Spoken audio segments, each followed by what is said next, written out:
வணக்கம். யோசிச்சு பாருங்களேன், ஒரு நாட்டையே காசு கொடுத்து வாங்க முடியுமா? கேட்கறதுக்கே ரொம்ப விசித்திரமா இருக்குல்ல. ஆனா அமெரிக்காவோட முன்னாள் அதிபர் டொனால்ட் ட்ரம்ப் இப்படி ஒரு முயற்சி செஞ்சப்போ உலக அரசியல்ல ஒரு பெரிய புயலே அடிச்சுது. வாங்க, ட்ரம்ப்போட இந்த கிரீன்லாண்ட் ஆசை எப்படி ஒரு பெரிய உலகளாவிய சர்ச்சையா மாறுச்சுன்னு பார்க்கலாம். இந்த முழு பிரச்சனைக்கும் ஆரம்ப புள்ளி ட்ரம்ப் சொன்ன இந்த ஒரு வரிதான். கிரீன்லாந்த அமெரிக்கா வாங்க விரும்புது, அவங்க ஒத்துக்கிட்டாலும் சரி ஒத்துக்கலனாலும் சரி. இதுல அந்த கடைசி வார்த்தைகளை கவனிச்சிங்களா? இது ஏதோ ஒரு கோரிக்கை மாதிரி இல்ல, ஒரு மாதிரி மிரட்டல் தோணில இருக்கு. இந்த ஒரு ஸ்டேட்மெண்ட் தான் பல நாடுகளை அப்படியே அதிர்ச்சிக்குள்ளாக்கியது. சரி, ட்ரம்ப் இப்படி தைரியமா சொல்லிட்டாரு.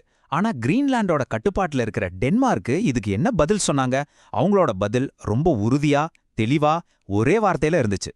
இங்க தான் விஷயமே சூடு பிடிக்குது. ஒரு பக்கம் அமெரிக்கா கிரீன்லாந்த வாங்கணும்னு ஆசைப்படுது. இன்னொரு பக்கம் டென்மார்க் ரொம்ப சிம்பிளா ஆனா பவர்ஃபுல்லா ஒரு பதில் சொல்லுது, நாங்கள் விற்பனைக்கு அல்ல. இது ஏதோ ஒரு பொருளை வாங்க முடியாதுன்னு சொல்ற மாதிரி இல்ல. இது ஒரு நாட்டோட இறையாண்மை சம்பந்தப்பட்ட விஷயம். எங்களோட நாடும் மக்களும் விற்பனைக்கு இல்லைன்னு சொல்ற ஒரு பிரகடனம் இது. இந்த மோதல் அமெரிக்காவுக்கும் டென்மார்க்குக்கும் நடுவுல மட்டும் நிக்கல. ட்ரம்போட இந்த பேச்சு ஐரோப்பா முழுக்க ஒரு பெரிய அதிர்வலையை ஏற்படுத்துச்சு.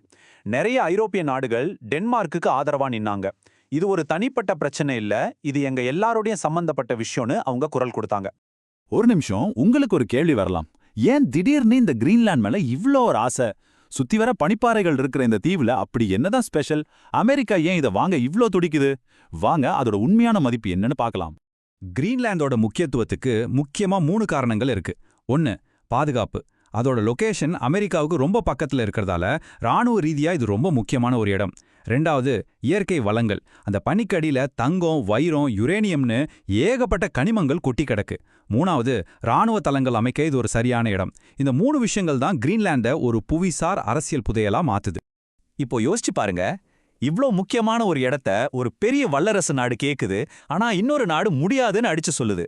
இது ஒரு புது உலக நெருக்கடிக்கு வழிவகுக்குமா? இந்த சம்பவத்தோட விளைவுகள் இனி எப்படி இருக்க போகுது? கடைசியா நம்ம முன்னாடி நிக்கிற கேள்வி இதுதான். பணத்தையோ அதிகாரத்தையும் வச்சு ஒரு நாட்டோட இறையாண்மையே விலை பேச முடியுமா? இந்த கிரீன்லாந்து விவகாரம் இதோட முடிஞ்சிடுமா, இல்ல இது எதிர்காலத்துல நடக்க போற பெரிய அரசியல் மோதல்களுக்கு ஒரு முன்னோட்டமா இருக்குமா? இத பத்தி நீங்க என்ன நினைக்கிறீங்க?